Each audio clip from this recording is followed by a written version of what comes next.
Meet Priya, a driven student from India who always dreamed of studying in the United States. However, her journey was not without its obstacles.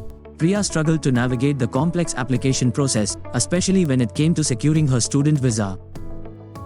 So, why do you want to study in the United States? I want to expand my knowledge and skills in the field of computer science, and I believe that the United States offers the best education in this field. After a nerve-wracking interview, Priya's visa was finally approved, and she set out to achieve her dreams. Studying in the United States proved to be an enriching experience for Priya. She was exposed to diverse perspectives and ideas, and she gained a deeper understanding of her chosen field.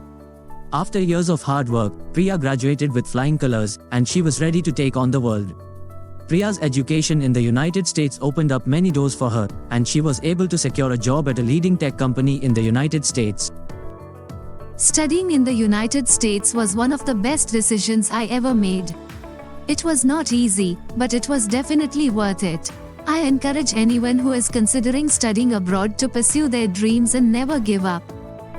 Priya's story is a testament to the power of perseverance and determination.